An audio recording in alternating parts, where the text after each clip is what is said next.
In today's class, we will learn about the basics of first order language and basics of predicate logic. So first of all, what is ground term? A ground term is a term that doesn't contain any variables. So it contain only constant and function letter. So an atomic formula is a propositional constant or any expression of the form f of t1, t2, tn, where capital F is a predicate with the superscript n. And what t1, t2, tn? So those are the terms. So for example, f1a, ryb, f1 of small fx, r34, abc. So these are few examples of atomic formula. So in few cases we are considering subscripts, in few cases we are considering subscript as well as superscripts. So what are atomic formulas? Atomic formulas are those that don't have other formulas at parts. That means they are the basic. So we can leave out parentheses after predicates and commas between their terms when if no function letters are used. For example, we can write fa in place of f of a, and similarly we can write simply rxy in case of r of x comma y. So these are the basic convention. And what is a well-formed formula? A well-formed formula is recursively defined as follows. First of all, any atomic formula has to be well-formed. Second, if a is well-formed, then its negation has to be well-formed. In third case, if A and B are both well-formed formulas, then their conjunction, disjunction, implication and biconditional, everything has to be well-formed formula. And the last one says that if A is well-formed formula and X is any variable, then for all X A and there exists some X for which A holds, these are the examples of well-formed formula. So we will discuss about quantifiers, universal and existential quantifiers in the last stage of this class. And what is first order language? A first order language is any logical language that makes use of the above definition of a well-formed formula or modifies it at most by restricting which constant, function letters and predicate letters are utilized. For example, a language that doesn't have any function letters can be considered as a first order language.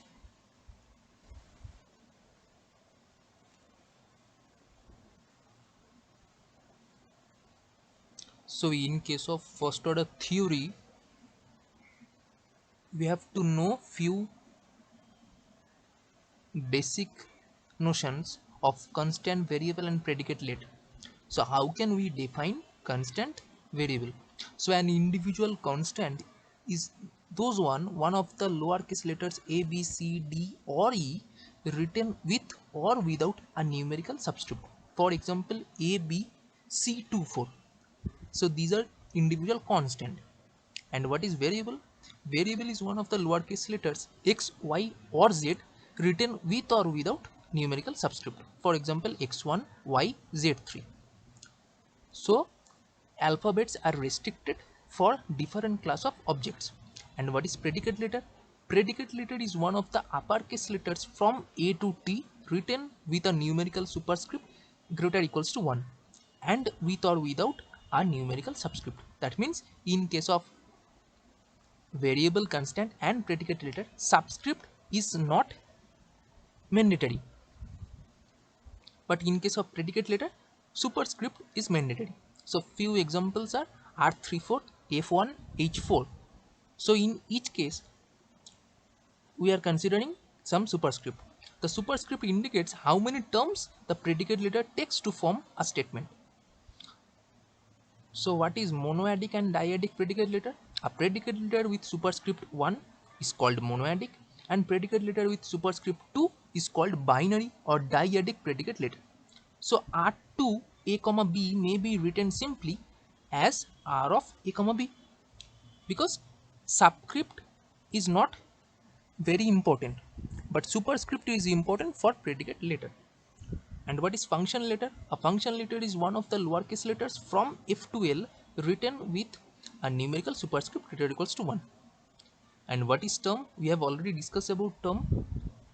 So a term of a language is defined as all variables are terms, all constant are term, and if f is a function letter with superscript n and t1 t2 tn are few terms, then f of t1 t2 tn is also a term. So for example, a, x, f of a, g of x comma fy, these all are the examples of term of a language. What is interpretation of a first order language? An interpretation aim of a first order language consists of the four things. First one, domain of quantification, the specification of some nominality set D to serve as the domain of quantification for the language. This is sometimes known as universe of discourse. That means universe of discourse means such set on which we are talking about the solutions of the statement. What is second thing? Second thing, an assignment for each individual constant in the language, some fixed member of D for which it is taken to stand. Third one is an assignment for each predicate letter with superscript n in the language. Fourth one, an assignment for each function letter with superscript n in the language with some n plus operation on D. So set theoretically, an operation is a set of ordered pairs, the first member of which is itself some n tuple of members of D and second component of which is some member of D. So these are the basic idea of interpretation of a language. Now, what is quantifier? So apart from connectives, there are two useful symbols in logic. These are known as quantifiers. So first one, the quantifier for all, known as universal quantifier, means for all. So this universal statement for all x px indicates the fact that every element x in the universe makes the statement px true. That's why this is known as universal quantifier. So what is existential? The quantifier known as existential quantifier means there exist. So that means there exist. So the existential statement, there exist some x, there exist x px. So what does it mean? This means that at least one element x in the universe makes the statement px true. So for example, first, for all x, x square greater equals to 0. So is this formula correct? This formula means that for every real number x, the square product, square term x square has to be non-negative. So this statement is true when the universe of discourse is real number. And in the second case, if we consider the formula, there exists some x, x square plus 1 equals to 0. And we are taking R as the universe of discourse. Since there does not exist any real number which satisfies this equation, so clearly this is false. That means truth value is simply 0. In third case, for example, every mathematician loves music. If we try to translate as logical form, then we can write for all x, mx implies lx, where mx means x is a mathematician and lx means x loves music.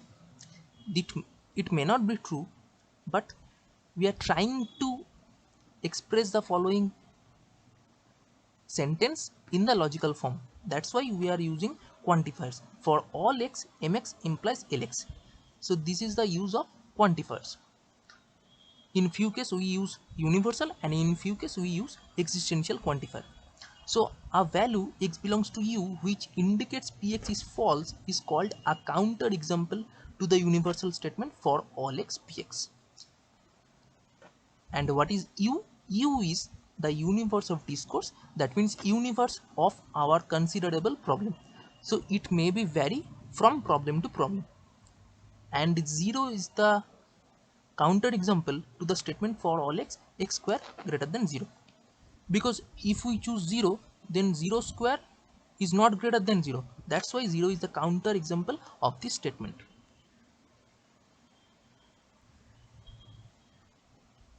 So from school level, we are familiar with De Morgan's law. And now in the class of mathematical logic, we will restate De Morgan's law using quantifiers. So De Morgan's law for quantifiers, first law says that negation of for all x will be there exists some x for which negation of a holds. And in the second case, negation of there exists some x for which a holds means this is equivalent to the statement that for all x negation of a holds. So that means negation of for all means existential quantifier and negation of existential means for all x. So what is analysis of logical form? If we consider a few examples, for the first case, formula says that there exists some x for which x square plus 1 equals to 0.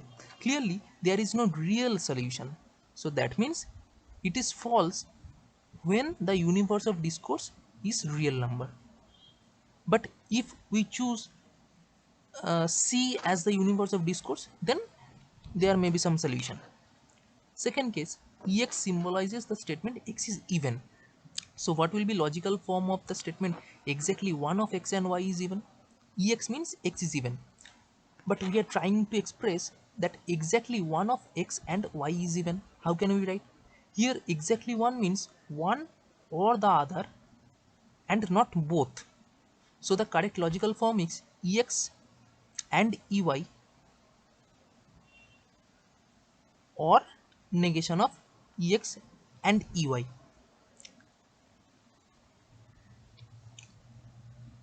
Because exactly one means one or the other and not both.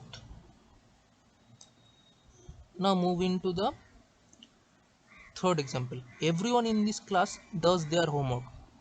Suppose Cx represent the predicate that x is in the class and Hx denotes x does homework. So what will be correct logical form? Given statement means that for all x, if x is in the class, then he or she does the homework. So the correct logical form will be for all x, Cx implies Hx, because if x is in the class, then x does the homework. So that means for all x, Cx implies Hx.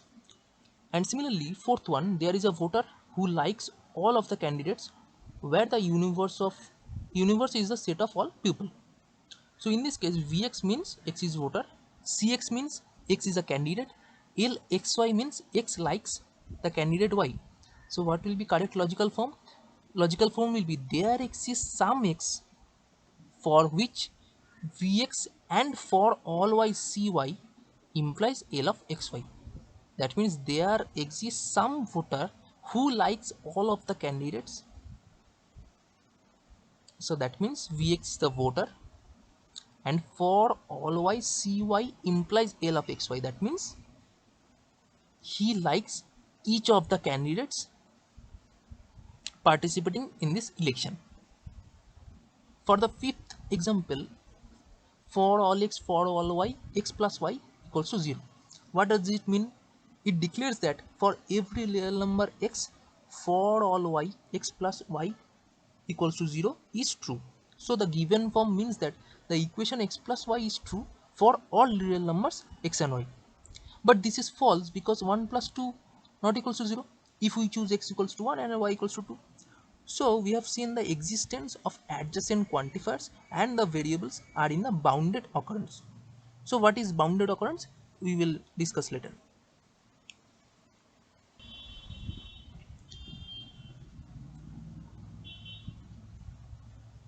Now consider typical structures which we come across in mathematics as well as computer science. That means graph, group theory, monoid, ring, field, so on. So what is graph? Graph is a set of vertices with a binary relation on this set which defines the edge. So graph is a ordered pair of vertices and edges. What is group? Group is a set equipped with a special constant, that means identity element, and some binary function on the set which is associative. So what is relation between these things with first order logic? First order logic provides a natural framework for talking about such structures. In first order logic, we begin by fixing some abstract symbols to denote relation function constant.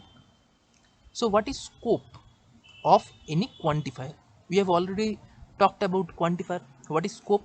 The scope of quantifier is defined as the smallest part for all x psi, or there exists some x psi of a well-formed formula phi, so that uh, for all x psi or there exists some x psi is itself well-formed formula.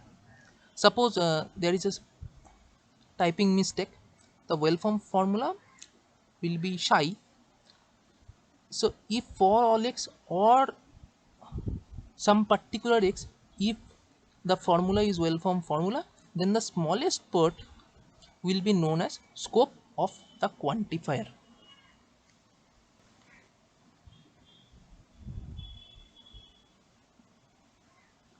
Now, what is bound occurrence and free occurrence?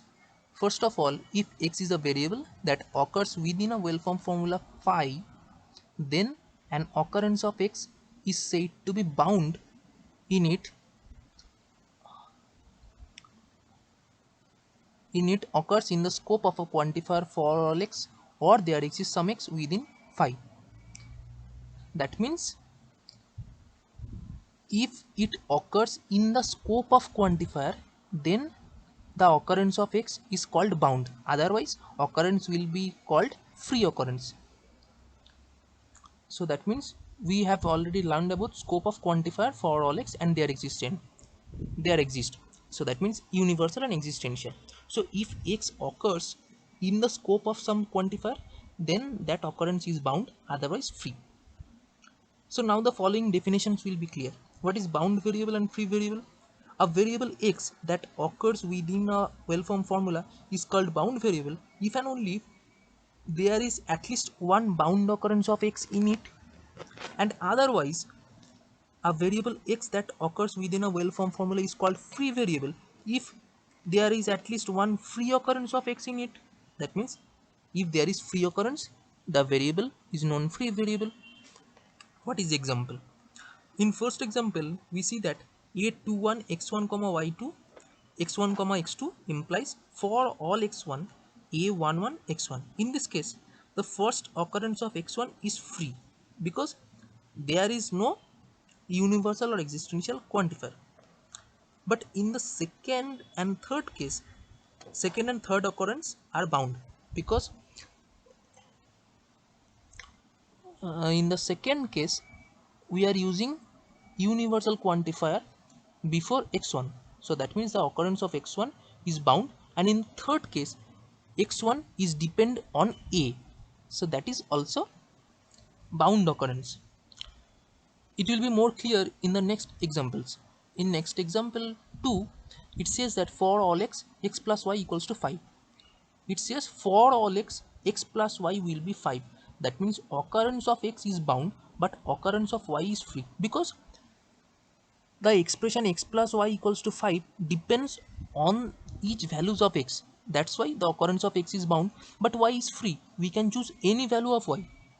And similarly, third case, there exists x for all y, x plus y equals to 5. That means there will exist some x, and for all y, x plus y will be 5. That means we have to consider the basic importance of x as well as y. That means the occurrence of x and y both are bounded. There is no free variable. And when a well-formed formula is called closed, a well-formed formula is called closed if and only if it contains no free variable. Otherwise, it's said to be open. And a sentence is always a closed well-formed formula.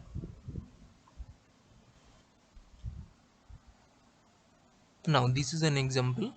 Is x plus 2 less than 7 a sentence?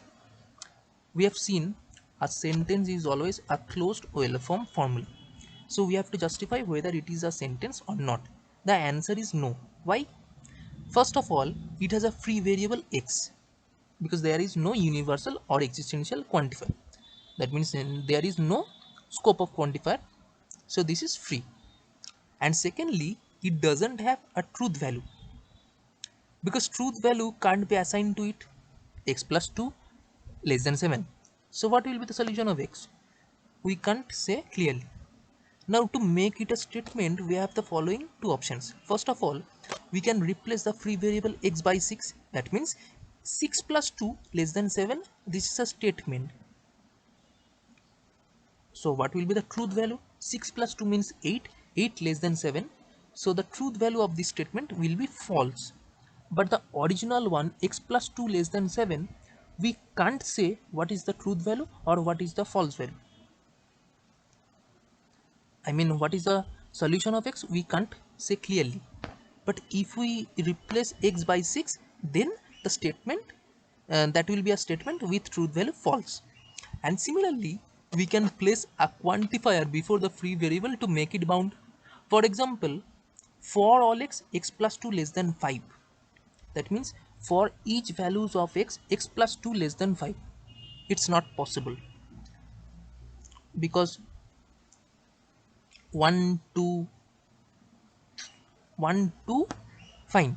That means if we choose x equals to 1 or x equals to 2, that is fine. But if we choose x equals to 3, x equals to 4, x equals to 5, then x plus 2 will not be lesser than 5. That means the truth value will be false. And similarly, if we use existential quantifier, then there exists some x for which x plus 2 less than 5. That is a statement, and in that case truth value will be true.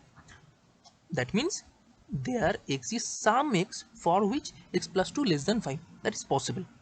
So that means if we choose quantifier before the free occurrence of variable, then that will be a clear cut statement with some truth value, true or false. So this is the basic idea of quantifier, scope of any quantifier, and free and bound occurrence of any variable. So this is the basic things of first order language and predicate logic.